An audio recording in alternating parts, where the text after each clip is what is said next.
Nah, kita mulai ya. Kita mulai kuliah hari ini dengan membaca basmalah. Bismillahirrahmanirrahim. Hari ini pertemuan ke-6 ya. Nanti saya akan menjelaskan berkenaan tentang studi kelayakan secara umum menggunakan studi kasus itu. Mungkin minggu depan, baru setelah itu kita UTS. Oke, saya akan share slide-nya.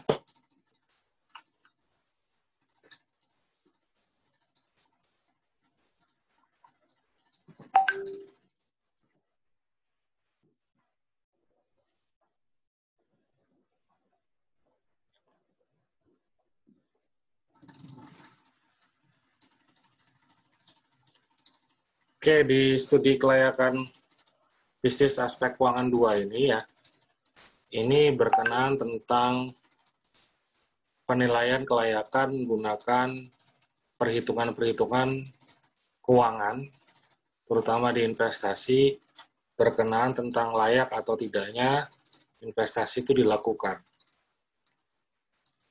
Kita belajar nantinya, setelah ini kita akan belajar tentang apa itu namanya payback period ya. Periode payback, investasi, kembalinya kapan, itu yang dinamakan payback period. Yang berikutnya ada namanya net present value ya. Net bersih, present value nilai sekarang ya. Berarti dilakukan diskon faktor, ditarik nilainya dari proyeksi tahun-tahun yang akan datang ya. Kita tarik dengan menggunakan diskon faktor dengan nilai sekarang. Gitu ya. Net present value. Sedangkan internet rate of return itu nilai persentase ya yang sudah dilakukan diskon faktor, berapa persen sih keuntungan atau margin yang diberikan dari proyek. Kalau NPV, net present value, itu nilai dalam bentuk rupiah, arus kas masuk dari tahun-tahun ke depan ya, proyeksi mungkin 5 tahun, 10 tahun ke depan kita nilai dengan nilai sekarang, itu dalam bentuk rupiah, sedangkan kalau IRR itu bentuknya persentase.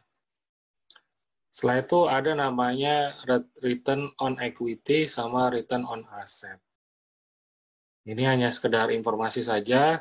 Saya kira di manajemen keuangan sudah dipelajari bahwa return on equity adalah perbandingan antara return laba dibagi dengan ekuitasnya.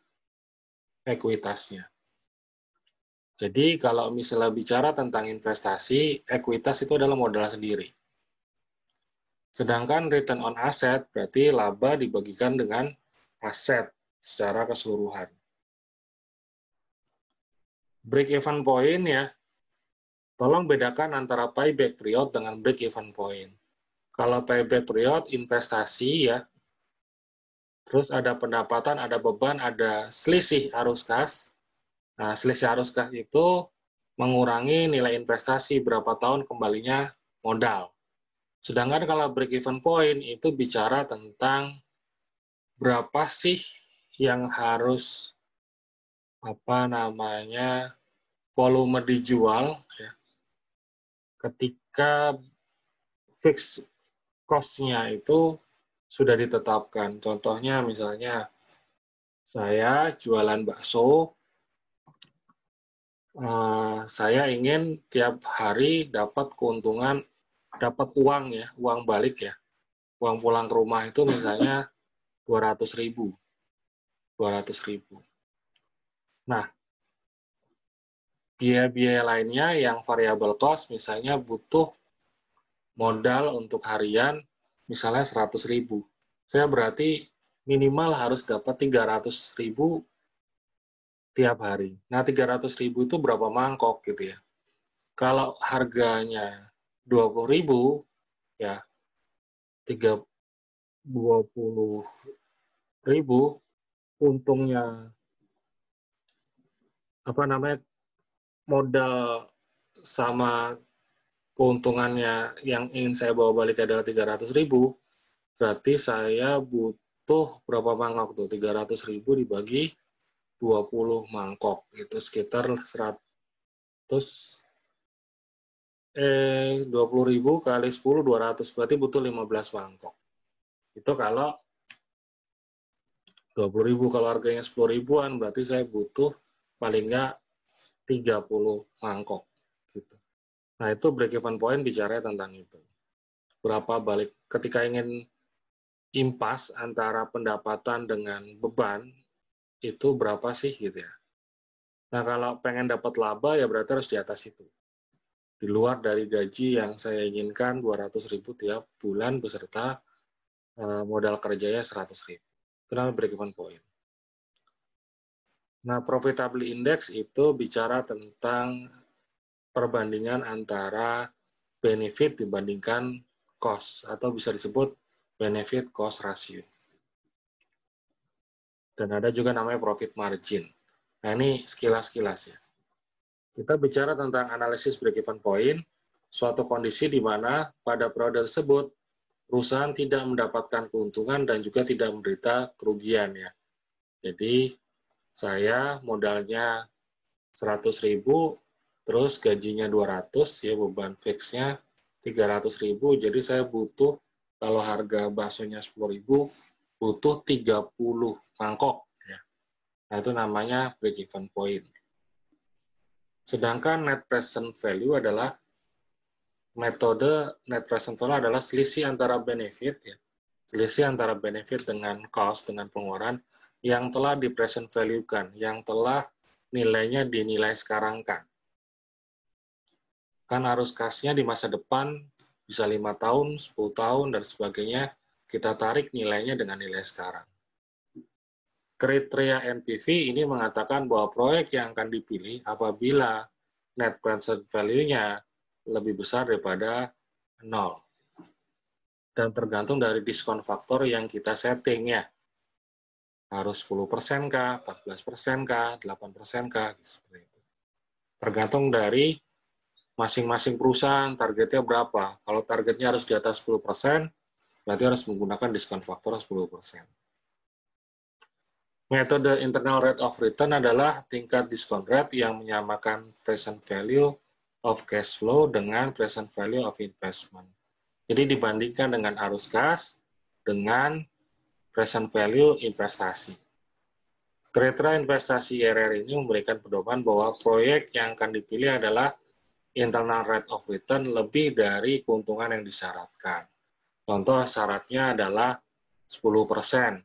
Berarti kalau misalnya IRR-nya kita hitung 14%, berarti layak karena 14% lebih besar dari 10%. Setelah dianalisa, direview kembali, maka hal yang terpenting adalah kita pertama kebutuhan dana ya. Dari total aspek itu atau aspek investasi itu, kebutuhan dananya berapa, sumbernya dari mana. Setelah itu kita harus menghitung tentang cash flow, arus kasnya, penggunaan modal, dan prioritas bisnis. Maksudnya apa? Tidak semua investasi yang ada di perusahaan itu dijalankan. Pasti menggunakan skala prioritas. Kenapa? Karena uang dari perusahaan terbatas. Tiap bidang ya, kayak marketing, pasti dia pengen bikin produk baru untuk atau ekspansi bisnis. Untuk operasional pasti butuh mesin baru. Untuk IT ingin software atau teknologi baru. Untuk SDM rencananya pengen rekrutmen karyawan baru dan sebagainya. Kita harus bisa melakukan skala prioritas bisnis. Nah, setelah itu ada namanya sensitivity analysis. Melakukan analisis simulasi terhadap bisnis yang akan dijalankan. Ini untuk menghitung resiko dari segi finansial. Modifikasi penilaian kelayakan dari sensitivity analysis ya,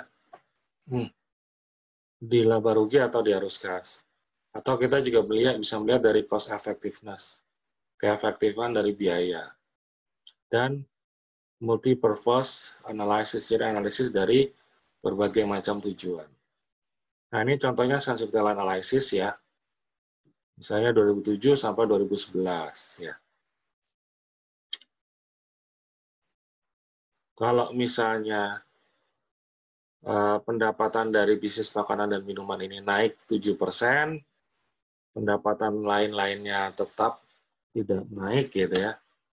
Nah, biaya operasionalnya kita lakukan simulasi, biaya bahan bakunya makan minuman inflasi naik 5%, gaji naik 5%, inflasi naik 5%, sewa tempat itu naik 5%, sedangkan depresiasi menggunakan metode garis lurus. Bagaimana sih ya perhitungan laba bersihnya, marginnya terutama. Terlihat bahwa ya semakin lama semakin turun ya, dan laba bersih di tahun 2011 itu marginnya hanya 12,9%. Kalau kita lakukan simulasi kedua, kalau makanan dan minuman itu naik 30%, pendapatan lainnya naik 3%, nah marginnya akan naik menjadi 49%. Jadi, biasanya sensitivity analysis itu dilakukan simulasi pendapatannya. Pendapatannya bisa naik atau sebaliknya pendapatan turun. Atau juga bebannya dinaikkan atau bebannya diturunkan. Itulah namanya simulasi. Kalau ini asumsinya pendapatan tetap, makanan dan minuman juga tetap ya, operasionalnya yang dinaikkan. Sehingga minusnya minus 116 persen. Nah itu, jadi sensitivity analysis itu kalau saya biasanya kalau bikin studi kelayakan ya, terakhir bikin studi kelayakan digital parkingnya pemerintah Sidoarjo, saya melakukan sensitivity analysis jika pendapatan turun sampai dengan 10%, biaya naik sampai 10%. Jadi dilakukan simulasi bagaimana kalau pendapatan turun 2,5%, 5%, 7,5%, baru 10%. Terakhir, bebannya kalau bisa dinaikkan 2,5% gimana, 5% gimana, 7,5% bagaimana, kalau dinaikkan 10% bagaimana. Resikonya terjadi ketika investasi mengalami bebannya naik atau pendapatannya turun. Masih layak atau tidak. Ada kondisi normal, ada kondisi tidak normal. Kondisi tidak normal itu dilakukan sensitivity analysis. Nah, kalau bicara tentang cost effectiveness, ya, bicara tentang efektivitas dari biaya.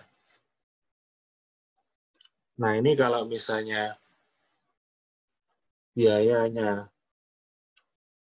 beli satu lot nilainya 1 miliar, bunga KPR ini 10%, pendapatan naik 15%. Masih untung 22,3%. Sedangkan ini lakukan keefektifan biaya ya, kan kelayakan itu tergantung juga dari pemilihan investasi. Kalau yang atas menggunakan analisis buy, kalau yang bawah ini analisis rent, sewa. Kalau misalnya kita beli modalnya 1 miliar ya, bunga KPR-nya 10%. Sedangkan kalau sewa nilainya 100 juta, bunga kreditnya 13%. Kalau yang beli ini nilainya sama 22,3%, sedangkan kalau sewa nilai 22,3% sama ya. Nah, kenapa harus menggunakan beli? Lebih baik sewa kalau marginnya sama, nilainya sama 22,3%. Kita bisa memilih ya, kita bisa memilih sewa atau beli ya. Otomatis kalau beli investasinya butuh 1 miliar, sedangkan untuk sewa itu hanya 100 juta. Walaupun dengan bunga yang lebih tinggi, ketika marginnya sama, itu bisa dijalankan. Jadi tidak selamanya kita Studi kelayakan itu melakukan investasi, bisa sewa, bisa beli, bisa kerjasama ya. Kayak Gojek yaitu kerjasama dengan pemilik kendaraan. Hotel yang Gubeng itu ya, Premier, Santika Premier itu juga kerjasama antara yang punya sistem ya Santikanya dengan yang punya aset. Santika tidak punya asetnya, jadi tanah sama bangunannya dibangunkan sama investor, pemilik pemilik tanah sama hotelnya. Sedangkan Santika menjalankan sistem perhotelannya. Jadi modalnya modal hanya sistem hotel. Nanti sistemnya bagi hasil. Tentu saja kalau dari pihak Santika, dia tidak melakukan investasi untuk beli tanah, sekaligus bangun gedungnya, karena sudah dibiayain sama investor. Dia cuma menjalankan sistemnya saja. Sama franchise juga gitu ya. Semua biaya oleh investor, tetapi sistemnya menggunakan sistemnya franchisor. Resiko terkait ya dalam bisnis ya. Banyak ya, ada keuangan, ada pasar, persaingan, teknologi, siklus dari produk, SDM, SDA SSD, sumber daya alam, supplier, ekonomi negara, politik, lingkungan, dan sebagainya. Resiko terbagi dua, ada controllable yang dapat kita kelola, ada uncontrollable yang tidak kita bisa kelola. Gitu ya. Contoh resiko bisnis di aspek keuangan, biaya produksi yang berlebihan, biaya overhead yang tinggi, hutang yang berlebihan, sehingga ada cash flow yang harus dibayar berkenaan tentang cicilan beserta bunga atau bagi hasil. Terus sama pinjaman yang berlebihan. Kalau kita memberikan pinjaman yang berlebihan, arus kas kita juga akan bermasalah. Sama, piutang kita juga, kalau misalnya kita besar piutangnya, otomatis cash flow kita akan bermasalah juga. Nah, sebisa mungkin kalau penjualan dengan menggunakan tunai. Oke, ini kemarin sudah dijelaskan ya, pendapatan dikurangin biaya itu net income. Nah, berapa ya arus kas masuknya, net income-nya, dibagi dengan investasinya. Kalau investasinya misalnya 100, net income-nya itu 20, berarti 20 per 100, berarti 20%. Penilaian kelayakan bisa digunakan sensitivity analysis, cost effective, dan multi-purpose analysis. Sudah ya.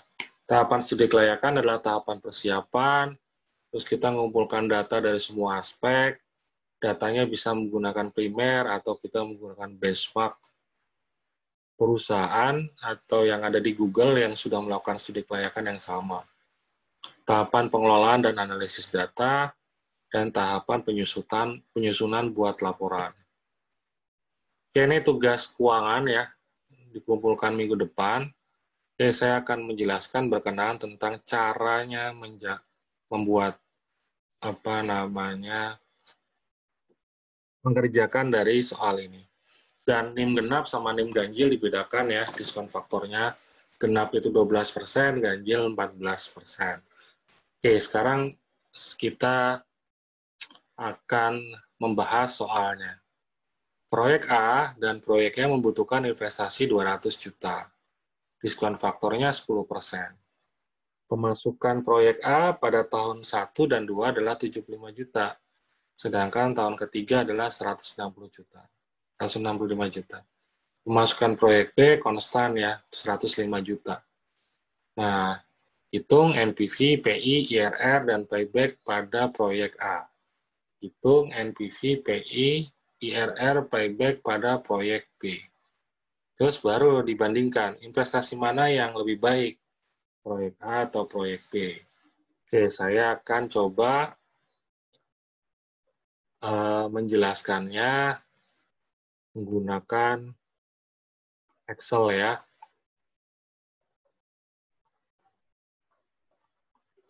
Kelihatan? Kelihatan Excel saya? Kelihatan, Pak. Oke. Nah, ini diskon faktor. Diskon faktor 10%, 11%, ini tergantung dari perusahaannya. Kalau perusahaannya menginginkan, saya loh yang dianggap layak itu kalau punya keuntungan minimal 10%. Terserah teman-teman mau masukkan berapa. Saya 14%, saya 8%. Bebas. Tapi yang jelas perusahaan itu pasti punya benchmark. Contoh, kenapa 10%? Ini di atas dari obligasi. Obligasi itu sekitar 8-10%. Jadi kalau misalnya di atas obligasi, oke lah ini bisnis layak. Gitu ya. Dan di atas inflasi juga, inflasi sekitar 3-4%. Oke. Pertama, proyek A dan proyek B ini investasinya sama. 200 juta, 200 juta. Sampai sini jelas ya? 200 juta, 200 juta. Nah, uang yang masuk ya, pendapatan dikurangi beban, dapat uang kas ya. Kas yang masuk pada tahun pertama di proyek A itu 75, proyek B 75, pada tahun kedua, pada tahun ketiga 165 juta. Di proyek B ini konstan, nilainya 105, 105, 105 selama 3 tahun. Sampai sini jelas soalnya? Nah, hitung NPV, PI, IRR, sama payback period. Net present value-nya berapa, profitable index-nya berapa, atau benefit cost ratio berapa, IRR-nya berapa, sama payback period-nya berapa tahun. Oke, caranya adalah kita harus tahu diskon faktor itu dari present value. Nah, present value tuh ini ya. Kelihatan nggak present value-nya? Angkanya kelihatan ya? Nah, ini tabel present value. Kalau pakai Excel seharusnya nggak perlu pakai kayak gini ya. Tapi ini belajar menggunakan tabel. Kita lihat nih yang 10 nih. 10% di sini. Tahun pertama 0,9, tahun kedua 0,8, tahun ketiga 0,75. Karena kita cuma 3 tahun, ya berarti kita menggunakan 3 tahun saja. Terserah nanti mau 5 tahun, mau 10 tahun, mau 25 tahun, 50 tahun, boleh. Oke, berarti, nah ini, kalau 0 berarti nilainya 1. Nilai sekarang dari tahun ini ya 1. Jadi, kalau misalnya investasi apa namanya 100 juta di tahun ini, ya berapapun belum ada dapat nilainya, belum bisa kita tarik nilai sekarangnya. Ya nilainya tetap nilainya 1. Gitu ya. Sedangkan untuk tahun ke-1, tahun kedua, tahun ketiga, ini turun persentasenya. Kenapa Pak kok turun? Net present value itu, apa present value kenapa turun ketika ditarik saat ini? Karena kita menghitung diskon faktornya 10% dan nilai pada saat ini. Teman-teman memahami kalau nilai waktu terhadap uang ya semakin lama nilainya semakin turun, makanya dikalikan dengan nilai yang sekarang itu berarti nilainya berkurang semakin tahunnya. Nah, ini 0,91, 0,9 dapatnya dari mana? Dari present value of lump sum K3. K3 tuh ini ya. Ini K, ini 3. 0,909. Yang tahun kedua 0,826, tahun ketiga 0,751. Ini. Ya. Setelah itu dikalikan dengan uang arus kasnya. 200 kalikan 1 pada tahun pertama ya. Berarti 200. 0,991 dikalikan 75.000.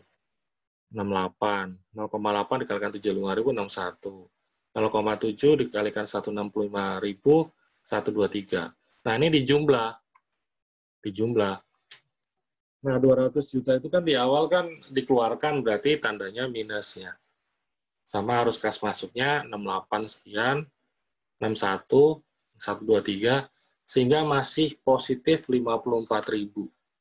Layak nggak ini NPV? Layak. Karena lebih besar daripada 0, NPV di atas lebih besar daripada 0 adalah layak. Jadi proyek A ini layak. Gimana dengan proyek B? Proyek B, 95 ini dari mana? Dari 0,9 dikalikan 105. Nilainya 95. 105 dikalikan 0,8, yaitu 86. 105 dikalikan 0,75, nilainya 78. Kita jumlah dengan investasi awal, 61. Proyek B juga layak. Tapi kalau misalnya ditanyakan di C ya, di pertanyaan C, lebih memilih mana proyek A dan proyek B, ya kita memilih yang nilainya NPV-nya lebih besar, yaitu 61. Sampai sini jelas?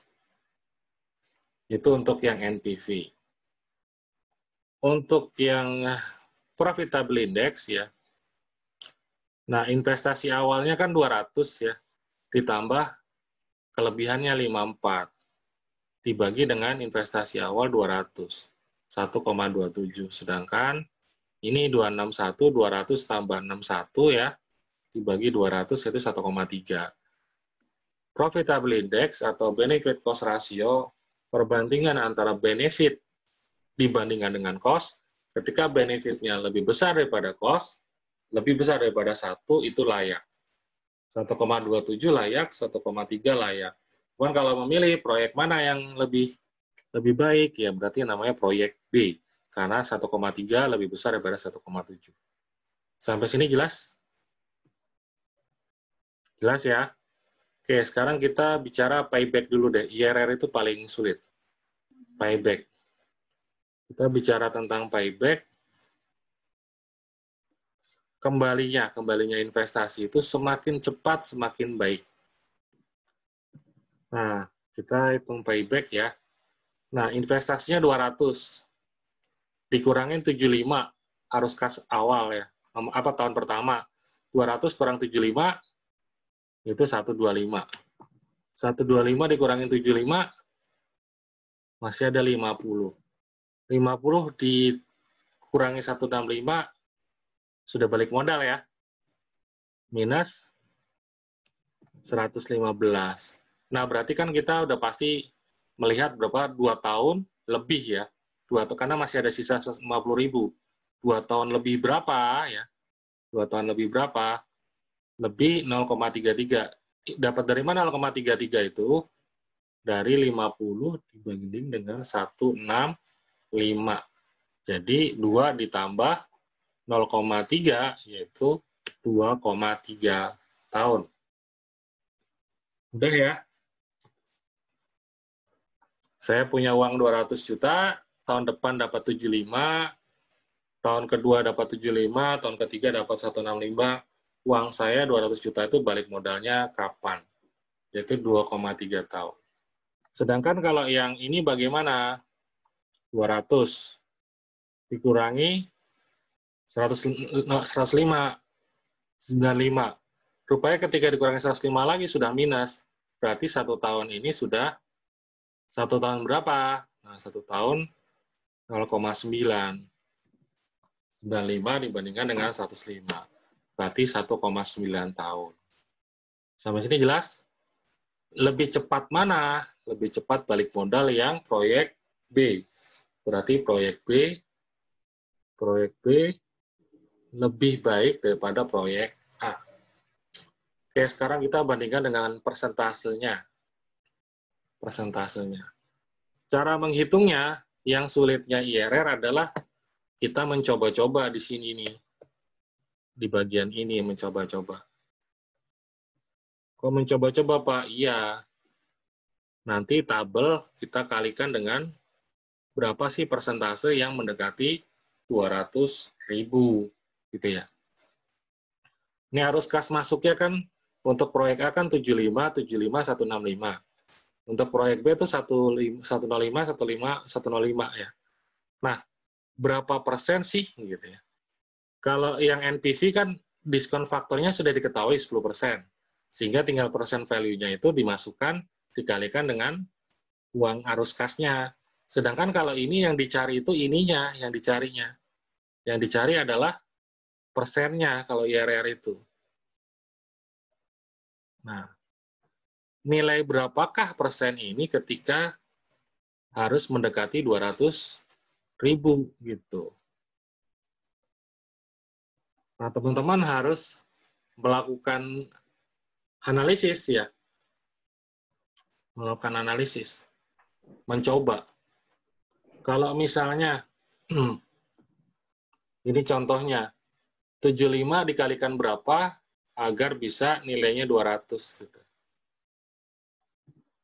Nah, kalau ini ya, untuk yang proyek A, 75 dikalikan 0,8, ini 23 dari mana nih? 23 tuh ini nih. 23. Nah, saya coba tarik ini ya. Ini 23. Ini 23.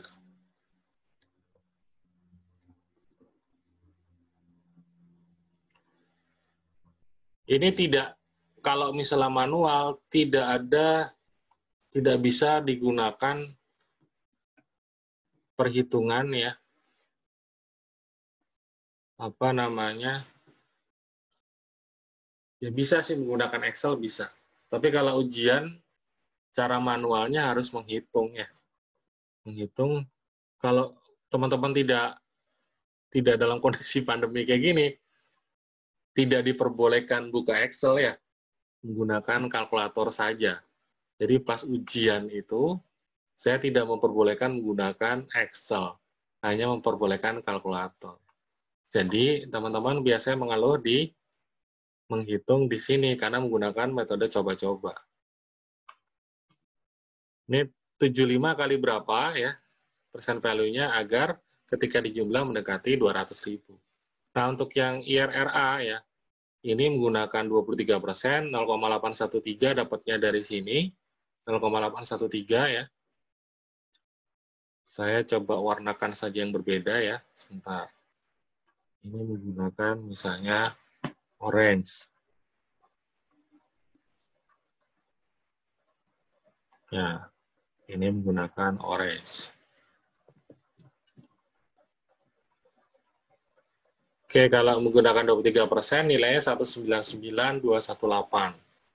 Ini 0,8 dikalikan 75. 0,6 dikalikan 75. 0,5 dikalikan 165. Sehingga kalau dijumlah itu totalnya 191. Mendekati 200.000. Berarti proyek A itu IRR-nya adalah 23%. Layak nggak? Layak, karena lebih besar daripada diskon faktor 10%. Jadi yang dinamakan layak adalah di atas dari diskon faktor. Diskon faktornya 10, ini 23, berarti layak. Gitu ya. Sedangkan yang proyek B gimana? Nilainya 26%, di atas 10% juga layak, layak juga. Lebih baik mana antara 23 sama 26? 26, berarti kita memilih proyek B. Dari NPV, ini lebih besar proyek B. Dari Profitable Index, lebih besar proyek B. IRR lebih besar proyek B. Dan payback itu lebih cepat proyek B. Jadi disimpulkan bahwa proyek B itu lebih baik daripada proyek A. Sampai sini jelas? Halo? Nah, tugas apa namanya sebelum UTS ya, minggu depan, teman-teman mengumpulkan ini ya, mengumpulkan ini yang tugas keuangan 2 ini. Dan NPV dan NIM-nya untuk yang genap itu 12%, diskon faktornya untuk yang ganjil itu 14%. Bedanya apa dengan yang kita pelajari saat ini? Bedanya kalau yang saat ini saya menggunakan asumsi 3 tahun proyeksi ke depannya, sedangkan untuk tugas ini proyeksinya 4 tahun. Jadi saya modifikasi dikit ya. Oke, ada pertanyaan untuk kuliah hari ini? Cukup jelas?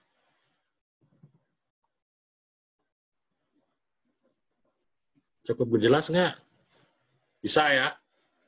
Kalau misalnya nggak bisa, saya akan upload di YouTube ya, materi hari ini, tolong diulang-ulang sampai ngerti ya. Jadi saya nanti saya akan upload yang materi hari ini. Saya kasih juga software yang tadi, yang Excel-nya. Saya kasih juga materinya, slide-nya. Saya juga akan berikan link YouTube-nya. Semoga paham, dan tolong tugasnya dikerjakan di minggu depan. Minggu depan saya ada materi berkenaan sedikit tentang studi kasus, baru kita UTS. Gitu ya. Cukup? Ada pertanyaan?